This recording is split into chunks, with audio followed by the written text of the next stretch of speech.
Chapter 4 है ना, और अपन देख रहे हैं डिटर्मिनेंट्स। और ये डिटर्मिनेंट्स ही क्या है, मैट्रिक्स की तरह ही है 4.1। मैट्रिक्स के अलावा इसमें 2 4 -5 -1 मैट्रिक्स में तो यहाँ पर इस तरीके से डंडा होता है, इसमें सीधे सीधे। और मान लो ये है ए डिटर्मिनेंट्स, तो इसको सॉल्व करना है। ई वैल्यूएट लिखा हुआ है, तो ई वैल्यूएट को ऐसे मोड ऑफ ए, जिसको तुम मोड ऑफ ए बोलते हो, ये एक्चुअल में मोड ऑफ ए नहीं है, डिटर्मिनेंट ऑफ ए है, मतलब हम इसको ई वैल्यूएट कर रहे हैं। तो ये 2/2 का डिटर्मिनेंट है, सब कुछ इसमें भी वही होता है, a11 a12 a21 a22 matrix जैसा ही होता है, बस इसको इससे मल्टीप्लाई करना है। 2 × -1, बीच में माइनस आएगा, 5 4 20 -20, 20 में से 2 गए 18, ये डिटर्मिनेंट सॉल्व हो गया। ऐसे ही आपको सेकंड करना है, थर्ड सेकंड के दोनों करने हैं। ये फर्स्ट था, सेकंड के अंदर आपको लिखा हुआ है cos theta minus sin theta और sin थीटा cos थीटा। तो आपको क्या करना है, cos × cos cos square theta minus sin × sin sin square theta. आप जानते हैं इसकी वैल्यू 1 होती है। ऐसे ही आपको इसका सेकंड करना है, x² - x + 1 x + 1 x - 1 x + 1। दिख तो रहा है ना, एक बार देख लो, बिल्कुल दिख रहा है, बिल्कुल दिख रहा है साहब, ये दिख रहा है साहब। इसको सॉल्व करना है, तो इसको इससे मल्टीप्लाई करेंगे, x² - x + 1 × x + 1, इसको इससे मल्टीप्लाई करेंगे, x² - 1। अब अपन जानते हैं ये जो फॉर्मूला है x + 1 x² - x + 1, अगर 9th क्लास याद हो तो ये a³ - b³ का फॉर्मूला है।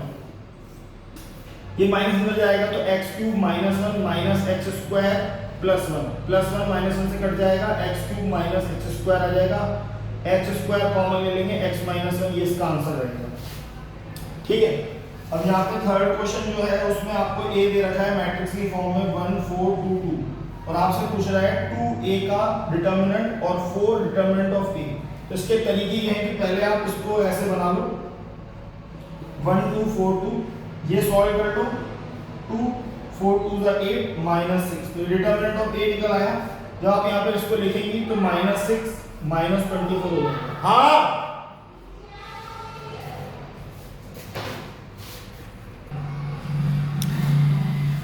ये जल्दी इसलिए बोल रहे हैं ताकि एक तो पंखा नहीं चल रहा है ना, और ये सरल भी है।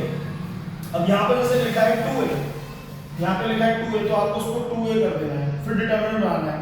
तो 2a सबसे 2 मल्टीप्लाई हो जाता है मैट्रिक्स में, फिर उसका डिटर्मिनेंट बनेगा।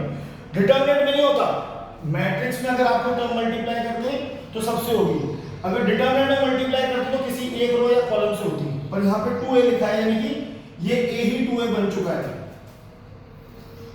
यानी कि यूं समझ लो, चलो 2 4 8 4। तो अब 2a का डिटर्मिनेंट बनाना है, 2 8 4 4। अब आप सॉल्व कर लो, 8 - 32 क्या आ गया, -24, ये आंसर है। इधर भी -24, इधर भी -24, इक्विवेलेंट प्रूफ हो गया। सेम फोर्थ वाला है, उसमें 3/, आपको उसमें अब तो बड़ा बड़ा दिख रहा है ना, पास रखा है, उसमें थोड़ा बड़ा है मामला, क्वेश्चन 3/3 वाला है।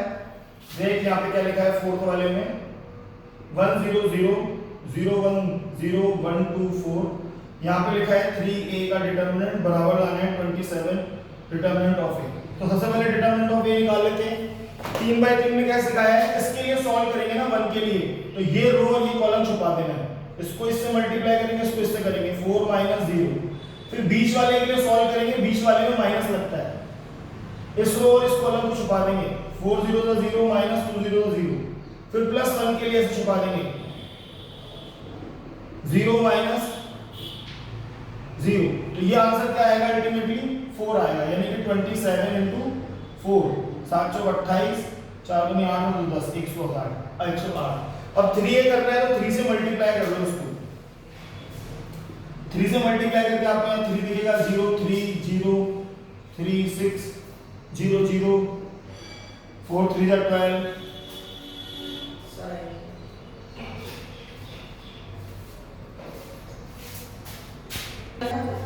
कल से तो आ रहा है ना।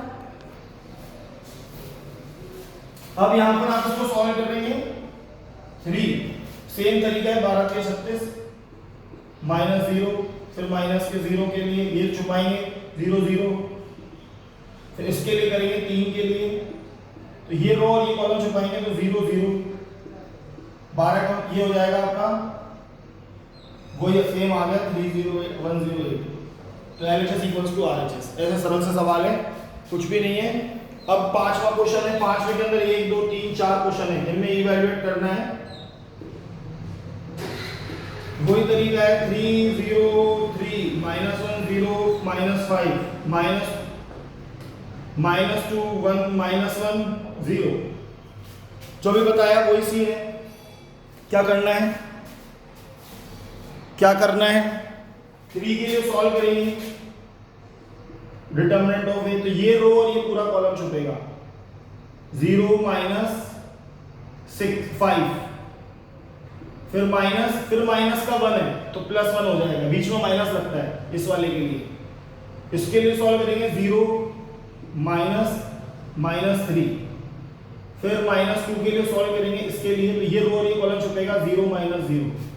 तो mod of A determinant of A निकल गया 3 5 15, 3 1 3 और ये 0, तो ये बन गया तुम्हारा -12। 3 5 15, 3 1 3 -12। ठीक है, ये डिटरमिनेंट इस तरीके से इस पांचवें क्वेश्चन में 5 बार करना है आपको। उसके बाद आपको 6th में भी यही करना है, मोड ऑफ ए फाइंड करना है। 7th वाले में क्या करना है,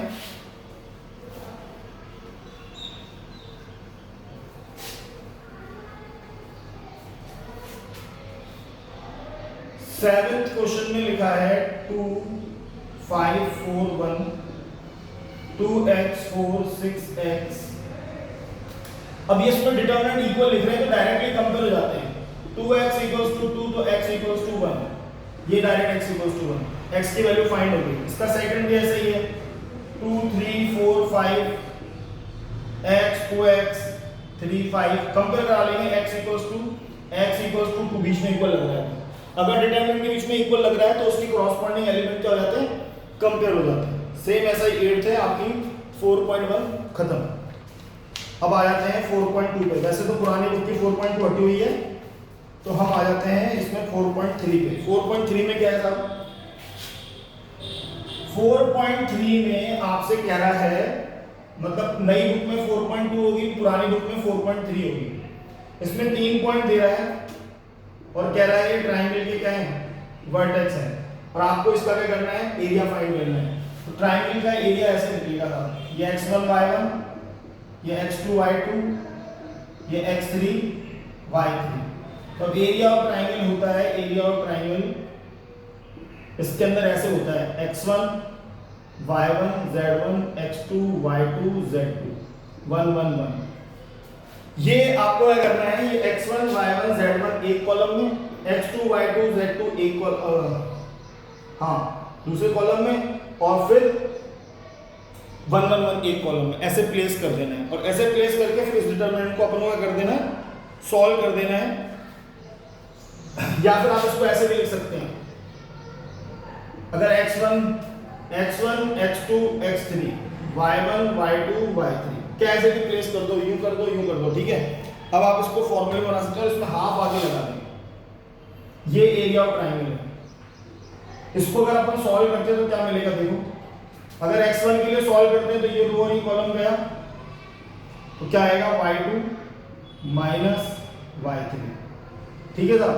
अब x2 के लिए सॉल्व करते हैं तो इसमें क्या चलता है, देखो प्लस माइनस प्लस, किसी भी रो और किसी भी कॉलम के लिए डिटरमिनेंट सॉल्व हो सकता है, किसी भी रो और किसी भी कॉलम के लिए। अभी तक अपने आपको एक ही रो से करके दिखाया, अभी मैं कॉलम से करके दिखा रहा हूँ, क्योंकि फॉर्मूला किसी तरीके का है। तो जब ये प्लस माइनस प्लस, तो यहाँ क्या होता है माइनस प्लस माइनस, यहाँ क्या हो जाता है प्लस माइनस प्लस। कहने का मतलब ये है कि इसके लिए क्या, तो ये प्लस में आया x1, x2 के लिए करूंगा तो माइनस x2। अब ये रो और ये कॉलम छुप जाएगा, तो y1 - y3 प्लस, अब x3 के लिए करेंगे, ये रो और ये कॉलम छुप जाएगा, तो y1 - y2। ये आपका एरिया ऑफ ट्रायंगल का फॉर्मूला बन गया, एरिया ऑफ ट्रायंगल। पता है आप लोगों को, ये जो है ना आपके 10th में था ये फॉर्मूला, 10th में, ये एक्सरसाइज 7.3। केवल अब इन पॉइंट्स को, अगर ये हमारा x1 y1 है मान लेते हैं,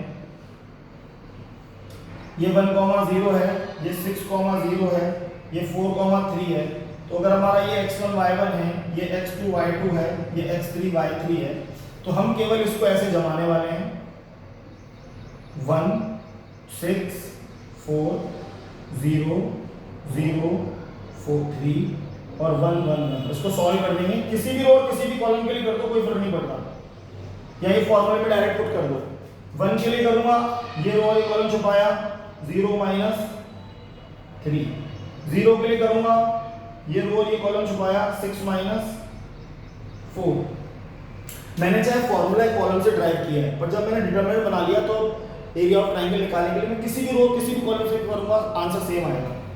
अब यहाँ पर मैं 1 के लिए लिख रहा हूँ, ये रो और ये कॉलम छुपाऊंगा 6 3 18 -0, हाफ -3 माइनस ये पूरा 0 से मल्टीप्लाई हो 0, ये 18 में 3 जाएंगे 15/2 स्क्वायर यूनिट। ठीक है, ऐसे एरिया ऑफ ट्रायंगल निकलेगा। ये 4.2 के अंदर पहला क्वेश्चन है, एरिया ऑफ ट्रायंगल फाइंड करो। ऐसे 3 दे रखे हैं, तीनों फाइंड कर देना। ठीक है, सेकंड वाले में भी आपको ऐसे लिखा हुआ है,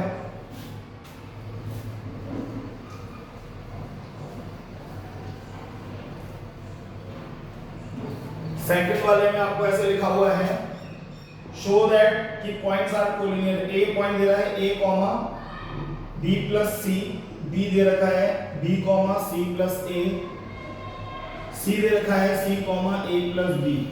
कोलिनियर, आर कोलिनियर, ये प्रूव करना है।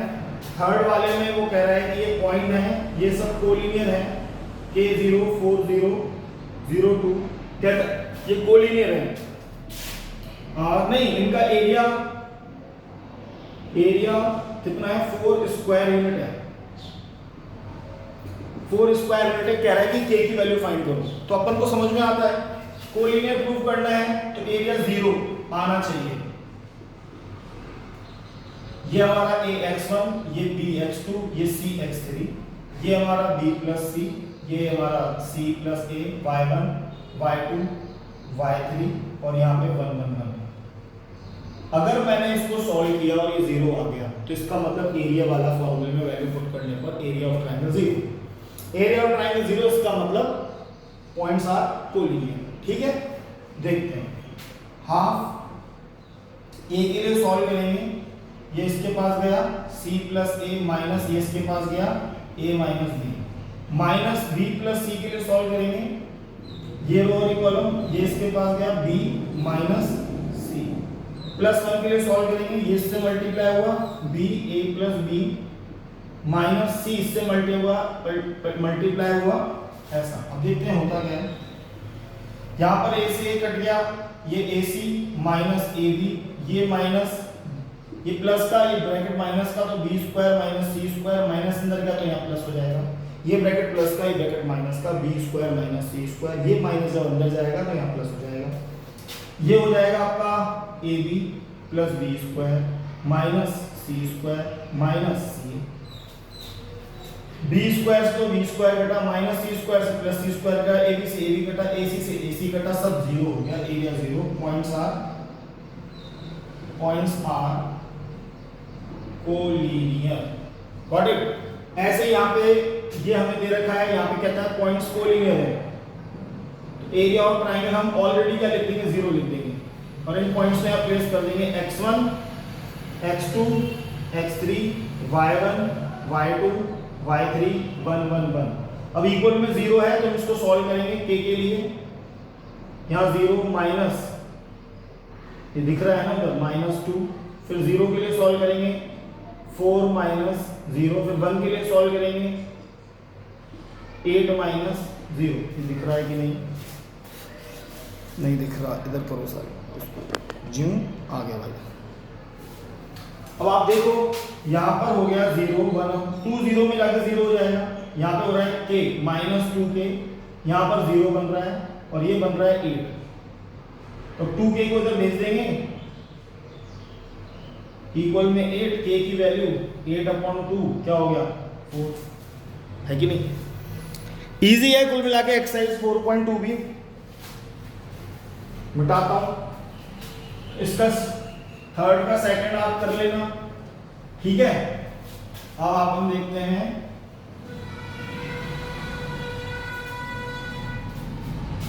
अपन आते हैं फोर्थ क्वेश्चन पे। इसमें बनानी है इक्वेशन 1,2 3,6 इन दोनों पॉइंट को जोड़ने वाली लाइन की इक्वेशन बनानी है, वो भी कैसे, इसी फॉर्मूले से।